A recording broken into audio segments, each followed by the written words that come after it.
Hello साथियों, कैसे हो आप सभी लोग। आशा है आप सभी लोग अच्छे होंगे, स्वस्थ होंगे और मस्त होंगे। तो आओ हम आज पढ़ने जा रहे हैं फिजिक्स के पहले चैप्टर का मोस्ट इम्पोर्टेंट टॉपिक, वैद्युत द्विध्रुव आघूर्ण के कारण अक्षीय स्थिति पर वैद्युत क्षेत्र की तीव्रता। तो बोर्ड परीक्षा के लिए बहुत ही जरूरी है। ये 100% फिक्स ही है। अक्षीय स्थिति या तो निरक्षीय स्थिति बोर्ड परीक्षा में 5 नंबर की पूछी ही जाती है। तो अगर आप ये डेरिवेशन कंप्लीट कर लिए तो आपके बोर्ड परीक्षा में 5 नंबर कहीं नहीं गए। ये बोर्ड परीक्षा में जरूर पूछा जाता। तो देखो इसमें क्या लिखा है, वैद्युत द्विध्रुव आघूर्ण के कारण अक्षीय स्थिति में विद्युत क्षेत्र की तीव्रता। दो स्थितियों में होता है, एक अक्षीय स्थिति में और एक निरक्षीय। तो इसमें हम क्या करने जा रहे हैं, अक्षीय स्थिति में विद्युत क्षेत्र की तीव्रता किसके कारण, वैद्युत द्विध्रुव आघूर्ण के कारण। तो सबसे पहले हम अपना क्या बनाए, एक वैद्युत द्विध्रुव आघूर्ण। तो हम मान ली कि ये एक वैद्युत द्विध्रुव आघूर्ण है। हमको एक बात तो ये पता ही है कि जो वैद्युत द्विध्रुव आघूर्ण होता है उस पर एक छोर पर माइनस का आवेश होता है, दूसरे पर प्लस। तो देखो इसकी थ्योरी भी इसीलिए समझ में आएगी जब ये अच्छे समझोगे। तो वैद्युत द्विध्रुव एक ऐसा निकाय होता है जिसमें दो बराबर परंतु विपरीत प्रकार के आवेश कुछ दूरी पर रखे होते हैं। तो ये मान लें वैद्युत द्विध्रुव आघूर्ण हुआ, ये माइनस का आवेश हुआ, ये क्या हो गया, प्लस का आवेश हुआ। इस आवेश के कारण हमें क्या निकालनी थी, इस वैद्युत द्विध्रुव आघूर्ण का विद्युत क्षेत्र की तीव्रता निकालनी थी। हम मान लें कि इनके बीच की जो दूरी है वो कितनी है, 12। इनके बीच की दूरी 12 है तथा इनका जो मध्यबिंद है वो मध्यबिंद कितना है, O। मध्यबिंद O। हमें अक्षीय स्थिति में विद्युत क्षेत्र की तीव्रता निकालनी है। तो हम मध्यबिंद O माने और O से R मीटर की दूरी पर, O से R मीटर की दूरी पर एक बिंदु P मान लें, एक बिंदु P, यही अक्षीय बिंदु है क्योंकि अक्ष पर। तो इस बिंदु पर हमें क्या निकालनी है, विद्युत क्षेत्र की तीव्रता। इनमें देखो थ्योरी क्या लिखना है, थ्योरी जैसे जैसे ये बना है उसी प्रकार लिख देना है। इस बिंदु को A मान लो, इसे क्या मान लो, B। जो जो बोले वही लिखना। देखो यहाँ पे लिखना है कि माना एक वैद्युत द्विध्रुव आघूर्ण, माना एक वैद्युत द्विध्रुव ए बी है, वैद्युत द्विध्रुव ए बी है जिस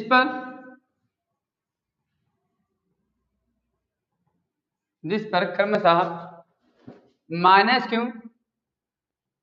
तथा प्लस क्यू आवेश उपस्थित है, प्लस क्यू आवेश उपस्थित। देखो पहले इनकी थ्योरी लिख लें फिर डेरिवेशन करें। देखो यहाँ पर क्या था, यही वैद्युत द्विध्रुव आघूर्ण था। माना एक वैद्युत द्विध्रुव आघूर्ण क्या था, ए बी, जिस पर क्रमशः माइनस क्यू तथा प्लस क्यू आवेश उपस्थित है। इनके बीच की दूरी, इनके बीच की जो दूरी है वो हम दूरी कितनी मान लिए हैं, 12 है। इनके बीच की दूरी कितनी है, 12 है। इतनी बात में कोई दिक्कत तो है नहीं। माना इस इसका मध्यबिंदु, इसका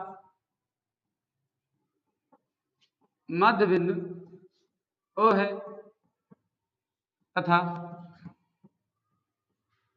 O से R मीटर की दूरी पर, O से R मीटर की दूरी पर एक बिंदु P है, एक बिंदु P है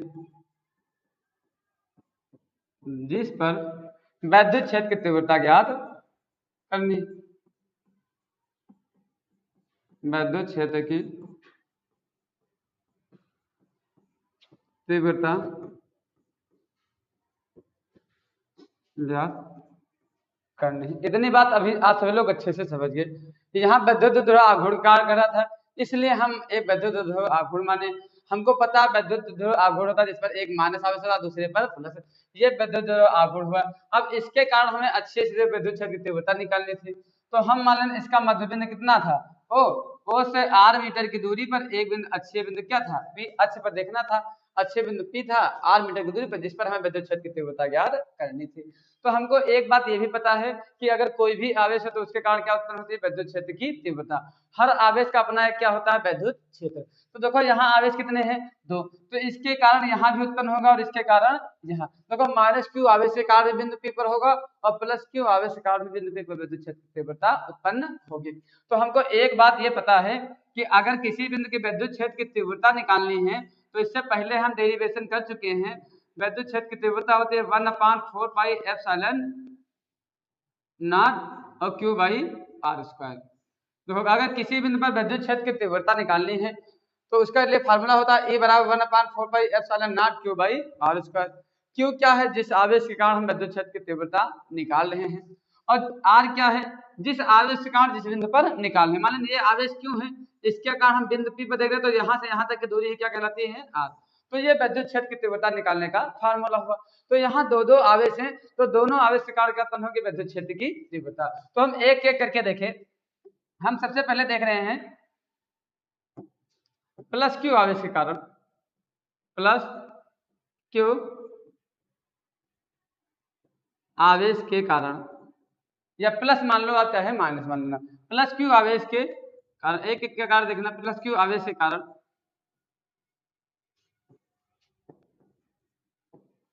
बिंदु P पर, बिंदु P पर उत्पन्न तीव्रता, उत्पन्न तीव्रता। देखो प्लस क्यू आवेश के कारण, प्लस क्यू आवेश के कारण बिंदु P पर उत्पन्न विद्युत क्षेत्र की तीव्रता। तो ये बताओगे यहाँ दो दो है, तो एक को E1 मान लें, एक को E2। तो हम इसे मान लें क्या है, E1। तो अगर हम E1 निकालें तो फार्मूला क्या लग जाएगा, 1/4 pi epsilon not, 1/4 pi epsilon not. अगर देखो यहाँ आपको के मानना है तो के भी मान सकते हो, अगर इसका परावर्तनांक के तो यहाँ आपको रखना पड़ेगा के। अगर के नहीं मानो तो इस प्रकार लगा सकते हो, हम ये निर्वात माध्यम में निकाल रहे हैं।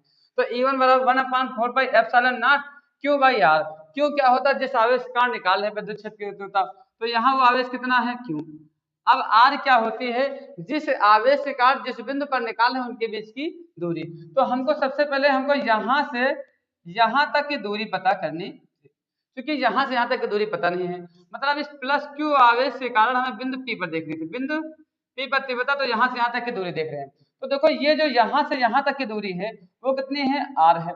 लेकिन इसमें हमको ये दूरी नहीं लेनी है, तो हमें ये बात पता है कि यहाँ से यहाँ तक की पूरा कितना है, 2l। तो ये कितना होगा, l। तो यहाँ ये r में से अगर हम l को माइनस कर दिए तो ये दूरी निकल जाएगी। जैसे आप इस प्रकार ना समझो, तो इस प्रकार देखो, जैसे यहाँ से यहाँ तक की दूरी कितनी है, 20 मीटर, और कहते कि कोई कहता है कि यहाँ से यहाँ तक कितनी है, 5 मीटर। तो जाहिर सी बात ये कितनी होगी, 15 मीटर होगी। कैसे निकालें कि 20 में से 5 माइनस कर दें। तो उसी प्रकार यहाँ r टोटल है, तो हम r में से क्या माइनस करते हैं, l। तो ये दूरी निकल जाएगी। तो यहाँ पर जो दूरी है, दूरी का वर्ग होता है, दूरी का वर्ग। तो यहाँ दूरी कितनी हो गया, r minus L, r minus L का होल स्क्वायर। ये किसके कारण, प्लस क्यू आवेश के कारण बिंदु P पर विद्युत क्षेत्र की तीव्रता। अगर आपको ये नहीं याद करना है कि किस प्रकार माइनस किए हैं, तो आप ना भी माइनस को करना तो कोई दिक्कत नहीं है। अगर यहाँ प्लस हो तो यहाँ क्या मान लेना, माइनस, और अगर जब यहाँ माइनस होगा तो उधर क्या मान लेना, प्लस मान लेना, बस। ठीक, तो उसी प्रकार हम किसके कारण देख लें, प्लस क्यों आवेश के कारण। इतनी बात अच्छे से, अब यहाँ प्लस के कारण देख रहे हैं, अब हम देख रहे हैं माइनस के, माइनस क्यू आवेश के कारण बिंदु P पर उत्पन्न विद्युत क्षेत्र की तीव्रता, विद्युत क्षेत्र की तीव्रता है ना, उसे हम नाम क्या दे देंगे, E2। तो E2 बराबर हो जाएगा 1/4 pi epsilon not, epsilon not. तो विद्युत क्षेत्र का क्यों आवेश, जिस आवेश के कारण, यहाँ आवेश कितना मान लेंगे, क्यों। आर क्या होती है, दूरी। इस आवेश के कारण हम यहाँ देखना चाहते हैं, तो हमको पता है यहाँ से यहाँ तक कितना है, आर, और यहाँ से यहाँ तक ये देखो, यहाँ से यहाँ तक जो ये हमारी कितनी है, एल है, कितनी है, एल, क्योंकि टोटल दूरी कितनी है, 12। तो यहाँ से यहाँ तक की हमारी कितनी हो जाएगी, एल ही तो हो जाएगी ना। तो टोटल दूरी ये एल है और ये कितनी है, आर। तो टोटल कितनी हो जाएगी, आर प्लस एल, क्योंकि यहाँ से यहाँ तक की, यहाँ इसके कारण यहाँ पर देख रहे हैं, तो यहाँ से यहाँ तक की दूरी पता होनी चाहिए थी। तो कितनी हो गई, r plus l, r plus L का होल स्क्वायर। आपको देखो हम ट्रिक बता रहे हैं कि अगर यहाँ प्लस आवेश है तो यहाँ क्या मान लेना, माइनस, और अगर यहाँ माइनस है तो यहाँ क्या मान लेना, प्लस। तो ये E1 है, ये क्या है, E2। लेकिन हमें परिणामी तीव्रता निकालनी थी, यहाँ दो दो तीव्रताएं हुई ना। तो इतनी बात अच्छे से आप सभी लोग समझ गए होंगे। तो हम आगे देखो कर रहे हैं, क्योंकि हमें अब यहाँ देखेंगे, अतः परिणामी तीव्रता, परिणामी तीव्रता निकालेंगे। हमको पता है जो E1 और E2 दोनों कैसी विद्युत क्षेत्र की तीव्रता सदिश राशि है। विद्युत क्षेत्र की तीव्रता कैसी राशि है हमारी? सदिश राशि है। तो यहाँ जो परिणामी तीव्रता निकालेंगे तो E बराबर हो जाएगा हमारा E1 माइनस E2। E बराबर हो जाएगा E1 माइनस E2। इधर निकाल दें E बराबर E1 माइनस E2। अब हम जानते हैं भैया E परिणामी, E क्या हुई? परिणामी तीव्रता। परिणामी विद्युत क्षेत्र की तीव्रता कहते हैं, चाहे परिणामी तीव्रता कहते हैं ना। E1, तो E1 का मान हम निकाल के रखे हैं कि 1/4 पाई एप्सिलॉन नॉट क्यों R minus L, R minus L का whole square, R minus L का होल स्क्वायर। E2 जो हमारा आया था वो कितना आया था? 1/4 पाई एप्सिलॉन नॉट क्यों R प्लस एल का whole square, R plus L का होल स्क्वायर। उसी पर देखो वहां E1 आया था, E1 इतना आया था, इसके बाद E2 इतना आ गया था। देखो E1 कितना आया था? माइनस में, E2 किसमें आया था? प्लस में। E2 किसमें आया था? प्लस में। तो वही हम कर दिए हैं कि E बराबर E1 माइनस E2, E1 का मान रख दिए और E2 का मान रख दिए। अब यहाँ देखो कुछ बहुत कॉमन मिल जाए तो कॉमन आराम से ले लो। इतनी बात अब आप सभी लोग अच्छे से समझ रहे हो ना। देखो यहाँ से 1/4 pi epsilon not, 4 pi epsilon not यहाँ भी था, यहाँ भी था। क्यों यहाँ भी था? क्यों यहाँ भी था? तो क्यों ले लो भी बाहर, क्यों भी ले लिए बाहर। तो यहाँ कुछ नहीं बचा, एक बचा और यहाँ बचा R minus L, R minus L का होल स्क्वायर। अब यहाँ माइनस, यहाँ कुछ नहीं बचा तो कितना बचा? एक। ऊपर कितनी तो कितना बचा? एक। और नीचे कितना बचा? R प्लस एल का whole square, R plus L का होल स्क्वायर। अब देखो इनका गुणा इनसे कर देंगे, इनका गुणा इनसे, नीचे वाले गुणा नीचे से। जो हमारा E1 आ रहा है क्यों 4 pi epsilon not, 4 pi epsilon not, इनका गुणा इनसे करेंगे तो कितना हो जाएगा? R प्लस एल का होल स्क्वायर। इसके बाद इनका गुणा इनसे करेंगे तो कितना हो जाएगा? R माइनस एल का हमारा होल स्क्वायर हो गया। और नीचे वाले का गुणा नीचे से। देखो इनका गुणा इनसे कर दें, इनका गुणा इनसे, नीचे वाले का गुणा नीचे से। तो ये हो गया R माइनस एल का whole square into R plus L का होल स्क्वायर। इतनी बात आप सभी लोग अच्छे से समझ होंगे। अब देखो इधर हम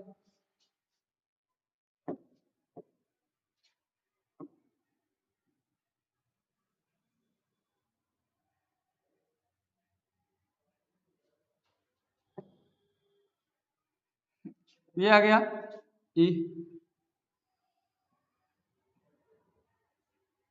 क्यों बटे 4 पाई एप्सिलॉन नॉट। हम इसका फार्मूला खोलते हैं। देखो ये कितना लिखा है? R प्लस एल का होल स्क्वायर। तो इसके लिए हम आपको फार्मूला ही बता दें कि देखो जो A प्लस बी होता है, A प्लस बी का होल स्क्वायर का फार्मूला होता है वो कितना होता है? A square plus b square और प्लस का 2AB। अगर यहाँ अगर माइनस होता तो यहाँ क्या लग जाता? माइनस। तो ये उसी फॉर्म में है, R प्लस एल का होल स्क्वायर है। तो यहाँ से हम क्या कर देंगे? R का स्क्वायर प्लस एल का स्क्वायर प्लस का 2LR, LR या RL कह देना, भी कह देना LR। उसी प्रकार इसका फार्मूला खोल दिए, R माइनस एल का होल स्क्वायर, तो R का स्क्वायर प्लस एल का स्क्वायर, वहां माइनस तो क्या लगा दिए हम? माइनस, तो 2RL। इसके बाद नीचे वाले का गुणा नीचे से। देखो यहाँ माइनस में, यहाँ क्या है? प्लस में, तो यहाँ आगे वाले का स्क्वायर हो जाएगा माइनस पीछे वाले का स्क्वायर, इसके बाद ऊपर स्क्वायर लगा तो स्क्वायर लगा देंगे। तो ये हमारा आ गया E1 बराबर क्यों बटे 4 pi epsilon not, 4 pi epsilon not आ गया। इसके बाद ये कितना हुआ? R का स्क्वायर प्लस एल का स्क्वायर प्लस का 2RL। अगर कभी भी माइनस अंदर भेजते तो जो भी चिन्ह प्लस में हो क्या हो जाएंगे? माइनस में। देखो यहाँ R प्लस में है तो किस में हो जाएगा? माइनस में। L प्लस में है, किस में हो जाएगा? माइनस में। माइनस है तो माइनस माइनस प्लस हो जाएगा। तो ये हो गया हमारा RL। इसके बाद R का स्क्वायर माइनस एल का होल स्क्वायर। देखो ये है प्लस में और ये है माइनस में, ये है प्लस में और ये है माइनस में। देखो ये R प्लस में था, R ये माइनस में था, ये L प्लस में था, L माइनस, प्लस माइनस हो गया कैंसिल। तो हमारा कितना आ गया? E बराबर क्यों बटे 4 pi epsilon not, 4 pi epsilon not. इसके बाद यहाँ 2LR कितने हो जाएंगे? 4। LR लिख दो चाहे RL लिख दो। यहाँ इसके बाद R का स्क्वायर और माइनस एल का होल स्क्वायर हो गया। आर का स्क्वायर माइनस एल का होल स्क्वायर हो गया। तो ई बराबर कितना आ गया। अगर जैसे हम एक बात ये भी जानते हैं कि जो फार्मूला होता है पहले वाला पी बराबर 12 गुणे क्यू। पी क्या होता है, वैद्युत द्विध्रुव आघूर्ण। पी बराबर 12 क्यू होता है। किसी भी समीकरण को छोटा करना ही हमारा लक्ष्य होता है। हल करने का मतलब क्या होता है, छोटा कर देना उसको। तो अगर यहाँ ये है तो इसे हम इस प्रकार लिख दें 1/4 pi epsilon not, 4 pi epsilon not. ये 4L है तो इसे हम 2L इसके साथ में क्या लगा दे क्यों, फिर भी हमारा कितना बच गया, गुणे में 2L, 2L और R, 2L और R। देखो यहाँ से 4L था तो 2L इसके साथ में क्यू के साथ में थे, फिर 2L R हो जाएगा, 2 दूना 4L वही लिखा है। इसके बाद R का स्क्वायर माइनस L का होल स्क्वायर। इसका हम ये जानते हैं कि देखो 1/4 पाई एप्सिलॉन नॉट, ये 2L क्योंकि किसके बराबर होता है, P के बराबर होता है। तो इसकी जगह पे हम क्या लिख सकते हैं, P। इसके बाद अभी कितना बचा हमारा 2L। अब L एक बार हो ही चुका था ना यहाँ पे, जब हम 2L इसके साथ में तो यहाँ बचा था केवल 2 इंटू आर, 2 इंटू आर, 2 दूना 4L है तो हो जाएगा ना। अब यहाँ केवल बचा हमारा 2, केवल 2, इसके बाद क्या बचा है आर, 2 आर। अब वहां पे देखो जब हम यहाँ करवा रहे थे तो देखो L जो होता है L R की तुलना में बहुत ही छोटा होता है। जो L होता है वो R की तुलना में बहुत ही छोटा होता है, इसलिए यहाँ L बराबर क्या मान लेते हैं, नगण्य। तो यहाँ R कितना हो जाएगा, 2 दूना 4, 2 दूना 4। L 0 हो गया तो काम खत्म, तो 2 दूना 4, एक R से एक R कैंसिल। तो यहाँ पर जो इसकी परिणामी तीव्रता आई है, परिणामी तीव्रता E बराबर 1/4 पाई एप्सिलॉन नॉट 2P, और R कितने बचे हैं, 3। R कितने बचे हमारे, 3। देखो यहाँ से आप सभी लोग अच्छे समझ गए। देखो यहाँ ये P के बराबर हो जाएगा, 2R बचा। यहाँ पर जो L हुआ भैया, R वहां पर बहुत बड़ा होता है, L की तुलना में L मतलब R की तुलना में L क्या होता है, नगण्य होता है, इसलिए L को मान ले 0। यहाँ R स्क्वायर बचा, 2 दूना 4, एक R से एक R कैंसिल, तो R कितने बचे, 3। यही क्या हो गया, विद्युत क्षेत्र की तीव्रता का व्यंजक। अच्छी स्थिति में विद्युत द्विध्रुव आघूर्ण का अच्छी स्थिति में विद्युत क्षेत्र की तीव्रता का यही हमारा क्या हो गया, व्यंजक। तो आशा होगी कि आप सभी लोग को ये वीडियो अच्छी लगी होगी। तो इसके हम नेक्स्ट वीडियो में निरक्षीय स्थिति में विद्युत क्षेत्र की तीव्रता का व्यंजक प्राप्त करेंगे।